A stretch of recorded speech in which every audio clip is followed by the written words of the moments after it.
Hey everyone, it's me! That's right, I'm still out here making YouTube videos even though this website sailed on without me years and years and years ago. But that's fine with me. It does sort of sometimes feel like I'm trapped in a creative void of forgotten realities, a frozen chunk of space-time from back when all people needed was simple YouTube video blogs. But at this point, I guess I kind of keep my YouTube channel alive just for the sake of it, because I have a group of loyal viewers that I love and appreciate, and it's a hobby that, even though I don't devote a lot of time to, it enriches my life. And that's what matters, is enriching. And that's why today's Magical Musings is about 3 incredibly hard truths about creative pursuits that none of us want to admit. A lot of these are harsh, but sort of accepting them in a stalwart, pessimistic revolt against the inevitability is a valuable tool against the challenges of creativity. In other words, acknowledging the sucky parts of creativity can help you prepare for them. Number 1, you won't be happy. By that I mean you will spend the vast majority of working on a creative project not liking it. This usually gets easier as you practice, but not always. Either way, as you find your voice and even as you work on a project that may become a masterpiece someday, as you're doing it, you'll probably hate it. It's like sending your child off to kindergarten knowing that some mean kid is gonna push them into the mud. You know it's gonna be horrible, but you just gotta send it on its way and hope that someday it'll grow up to be something amazing. Or like going to the dentist knowing you have 5 cavities that he's gotta drill, and he's gonna punch you in the knee a few times, but you still gotta go. So what's my advice? Be ready. Know those negative feelings are coming. Tell yourself, yes, I prepared for this. I have trained for disappointment. This is all under the assumption that you have to pursue the project. Obviously you don't. But the whole point of this video is how to fight the worst parts of creativity without giving up. Number 2. Art is boring. All we see is the amazing and finished art projects out in the world, many of which are really exciting. Fun songs, beautiful paintings, thrilling films. The process for making almost all of them was very long and grueling labor that took the fun out of it for almost everybody involved, at least while they were doing it. Many times if we do see the process of something getting made, it's like a time lapse, so it's like even more insane because it's like somebody has superhuman painting skills or something like that, which, man, I would take that superpower over anything.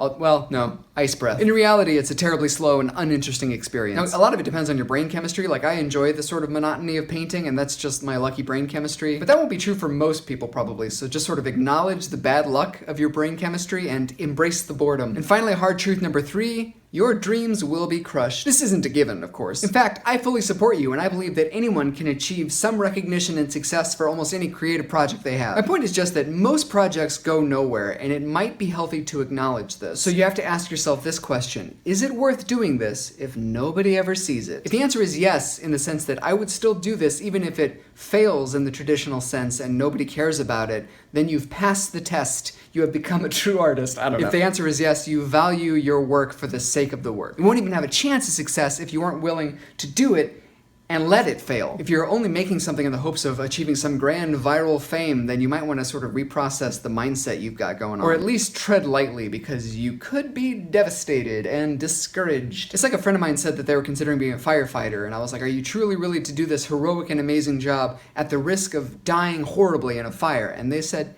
yes, I think I would be willing to do that. And then it's like, okay, and that's the answer. Now I'm comparing hobbies to absolute heroism. I gotta do it, honey. It's the right thing to do. I don't care about the risks. I gotta release my remix of Baby Got Back on SoundCloud. The world needs to hear it. So I guess my question on a much smaller scale is, are you willing to let your creative project die in a fire? Okay, so obviously this is sort of an overly pessimistic perspective on creative pursuits, but I thought it would be fun to address the darker parts of creativity head on. Maybe somebody out there feeling the harsh doubts of their dreams will feel validated in knowing that they're completely normal. The key point is, of course, don't give up. So here's where I insert my traditional artistic advice. Don't anxiously dwell on awaiting the finished product. Think of it as just clocking in for a job, during which you're getting income in the form of practice and experience. And fight against pessimism and doubts by actually finishing what you're working on. That's your greatest revolt to the futility of art. Look, you stupid brain, it's done. You didn't think I could do it. It may not be much, but I did it. It's done, and it's more than either of us expected. And finally, like I've always said, find a unique voice or a style that only you can do, something strange and out of left field, and that will make it seem fresh. I do truly believe that everyone has artistic talent and a voice to be heard. Everyone has value, and so do their creative ideas and their output. You can make something amazing, and you will. Now go do it. Now I'm going to go return to the screeching vortex of YouTube obscurity.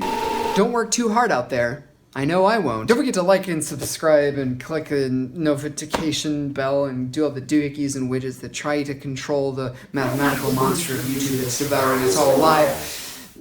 And comment as well.